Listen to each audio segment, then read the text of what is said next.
तो ऐसे भी हैं जिनको अब तक ये नहीं पता कि आखिर टिकटॉक बैन क्यों हुआ।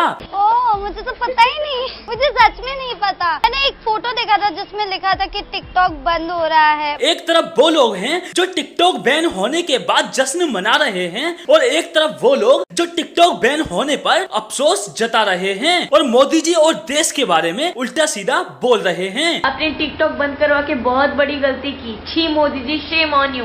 तेरे बाप ने भी तुझे पैदा करके बहुत बड़ी गलती की। भाई लोग, एक तरफ ये लोग हैं जिन्हें देश की कोई परवाह नहीं, चाहे हमारे जवान शहीद हों, चाहे दूसरा देश हमारी जमीन पर कब्जा करने की कोशिश कर रहा हो, और एक तरफ ये वीर जवान जो अपना घर परिवार छोड़कर बॉर्डर पर हमारी रक्षा कर रहे हैं, लोगों से रिक्वेस्ट कर रहे हैं कि चाइनीज प्रोडक्ट्स का बहिष्कार करें। बढ़िया है, आप उधर मस्त रहिए, हम लोग इधर देश के लिए कुछ ना कुछ कर रहे हैं। आप लोग भी उधर थोड़ा सा चाइना के ऐप को डिलीट करो यार, बाइकआउट करो उनका। भाई लोग, आपने हमेशा सुना होगा मोदी जी अपने भाषण में 130 करोड़ देशवासियों का जिक्र करते हैं, जबकि भारत की कुल जनसंख्या लगभग 133 करोड़ है। क्योंकि ये बात मोदी जी भी जानते हैं कि 3 करोड़ लोग अब भी देश में ऐसे मौजूद हैं जिन्हें देश की कोई परवाह नहीं है। तो भाई लोग, शुरू करते हैं एक दिल को छू लेने वाली शायरी के साथ। मौसम सुहाना हुआ, रेन हो गया, इंडिया में टिकटॉक बैन हो गया।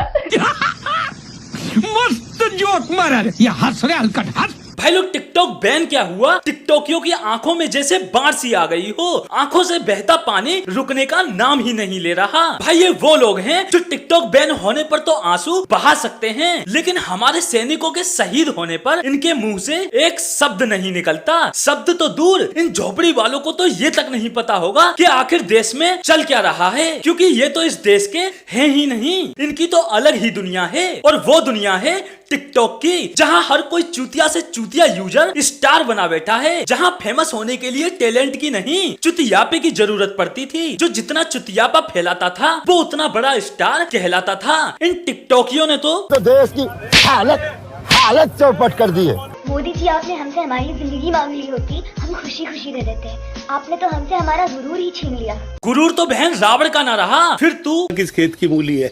इंडिया से टिकटॉक तो जा रहा है ना, जाए, मैं नहीं रोऊंगी, पर एक बात प्ले स्टोर भैया याद रखना कि मैं इंडिया का कोई भी टिकट, मित्रों, पता नहीं कौन से कित्रों एप्स मैं डाउनलोड नहीं करूंगी। बाय। अबे तुम मत कर, तुम टिकटॉकियों को वैसे भी मुजरा ही दिखाना होता है, टैलेंट थोड़ी। भाई मेरी तो ये समझ नहीं आता, इनके जैसे लोग इंडिया के लिए इतनी नफरत लाते कहाँ से हैं? इस लड़की को मेड इन इंडिया प्रोडक्ट से जितनी प्रॉब्लम है, ऐसा लगता है जैसे ये किसी चाइनीज की औलाद हो, जैसे ये खाना, कपड़े, सर्फ, साबुन, लोड़ा, लहसुन, रोजमर्रा की सारी चीजें भी डायरेक्ट चीन से मंगाती हो। पहाड़े झोपड़ी वालों, भाई ये अकेली नहीं है, इसकी जैसी और भी हैं। अब इस औरत का ज्ञान सुनो। टिकटॉक बंद हो रहा है, दैट अगर चाइना के साथ हमारा वॉर चल रहा है तो सारी चाइनीज ऐप डिलीट कर दो, तो हमारे घरों में इतनी सारी चाइनीज की चीजें तो वो भी निकाल फेंको ना बाहर। तो ये चीज मुझे समझ में नहीं आई। कोई बात नहीं, मैं तुझे और तेरे जैसे लोगों को ऐसा समझाऊंगा कि जिंदगी भर भूल नहीं पाओगे। इस जाहिल लड़की से कोई पूछे अगर ये किसी दुकान से तेल लेकर आई है, भाई जापानी तेल नहीं, सरसों का, अच्छा तेल छोड़ो, कुछ भी सामान लेकर आई है, अब वो दुकानदार कुछ साल या महीनों बाद इससे झगड़ा करने लगे तो ये वो यूज किया हुआ सामान उस दुकानदार को वापस करने जाएगी या आगे से उससे सामान खरीदना बंद कर देगी। ठीक वैसे ही भारतीय लोगों द्वारा जो चाइनीज प्रोडक्ट्स खरीदे जा चुके हैं, उनका रुपया तो चाइना पहुंच चुका है, तो अब घर में मौजूद चाइनीज प्रोडक्ट्स को बाहर निकालकर फेंकने से क्या फायदा? फायदा तो तब होगा जब हम आगे से चाइना का कोई भी प्रोडक्ट्स नहीं खरीदेंगे और ना ही चीन को भारत से रुपए कमाने का मौका देंगे।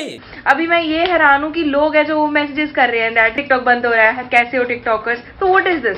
भाई ये इकलौती नहीं है जिसके पास लोग मैसेज करके मजे ले रहे हैं, इसके जैसे और भी लोग हैं। बहुत से लोग मैसेज कर रहे हैं कि अब टिकटॉक बंद हो गया, तेरा धंधा बंद हो गया। यार बहुत सारे लोगों के कॉल मैसेजेस कब से परेशान हो गया हूँ, बंद हो गया बंद हो गया बंद हो गया। भाई इन सबसे बस मैं एक बात कहूंगा, अबे नल्लो, नौकरी पकड़ लो बेरोजगारों। भाई एक ये ही ज्ञानी नहीं है, एक और है जिसका कहना है चलो ये बात तो मुझे समझ आती है कि टिकटॉक और बाकी चाइनीज ऐप बैन हो गए, पर मुझे ये बात समझ नहीं आई कि अभी तक पबजी के भी बैन हुआ। क्या वो चाइनीज ऐप नहीं है? नहीं। बहन वो चाइना का नहीं, साउथ कोरिया का ऐप है। आज मेरी 14 लाख फैमिली मुझसे दूर हो जाएगी। भाई ये टिकटॉक वालों ने टिकटॉक फैमिली का क्या नया चुतियापा निकाला है। ये झोपड़ी वाले खुद की फैमिली के साथ एक मिनट नहीं बिताते होंगे, जिन्हें खुद नहीं पता कि उनकी फैमिली में आखिर चल क्या रहा है। वो बात कर रहे हैं टिकटॉक फैमिली की। और लोगों की एक फैमिली होती है और टिकटॉक पर 7.1 मिलियन फैमिली, यहाँ पे मतलब 18 मिलियन की एक फैमिली बन चुकी थी। आज मेरी 14 लाख फैमिली मुझसे दूर हो जाएगी। हाँ तो इसको घर क्यों बोलते हैं, इसको जिला घोषित क्यों नहीं कर देते? भाई लोग टिकटॉक बैन क्या हुआ, टिकटॉकर्स यूट्यूब और इंस्टा पर पलायन करने लग गए हैं। जोर शोर से टिकटॉकियों द्वारा टिकटॉक पर मुहिम छेड़ी जा रही है कि यूट्यूब पर सब्सक्राइब करें, इंस्टा पर फॉलो करें। अरे मत रो, हमारी फैमिली हमारा पीछा थोड़ी छोड़ेगी। गाइस इंस्टाग्राम में फॉलो कर लो प्लीज गाइस। वाह क्या एक्टिंग कर रहा है, और वहाँ से जाकर आप मुझे इंस्टाग्राम पे फॉलो करिए। वाह क्या एक्टिंग कर रहा है। गाइस मुझे कोई इंस्टाग्राम पे फॉलो नहीं करता, मैं आप सबको खोना नहीं चाहती। गाइस इंस्टाग्राम पे मुझे प्लीज फॉलो कर दो, मैं आप सबको खोना नहीं चाहती। गाइस 50 रुपया कट ओवर एक्टिंग की वजह से। गाइस अब टिकटॉक बैन हो गया इंडिया में, आप प्लीज मुझे इंस्टाग्राम पे फॉलो कीजिए। आपका आवाज किधर देखेने लगता है मेरे को। अरे भाई ये तो दीपक कलाल का दूर का रिश्तेदार लग रहा है। और मैं हूँ दीपक कलाल। भाई उधर इंस्टाग्राम के सीईओ की सांस अटक गई है कि कहीं ये टिकटॉकी मुजरा कर करके इंस्टाग्राम को टिकटॉक ना बना दें। और बात रही यूट्यूब की, तो आने दो टिकटॉकियों को, अच्छा कंटेंट देंगे तो कोई बात नहीं। और अगर इन्होंने यहाँ भी मुजरा किया तो भाई लोग मिलके पेलेंगे। तो दोस्तों आज के लिए बस इतना ही। वीडियो पसंद आए तो लाइक करें, शेयर करें और चैनल को सब्सक्राइब कर ले भाई, कर ले। टिकटॉकिया नहीं हूँ।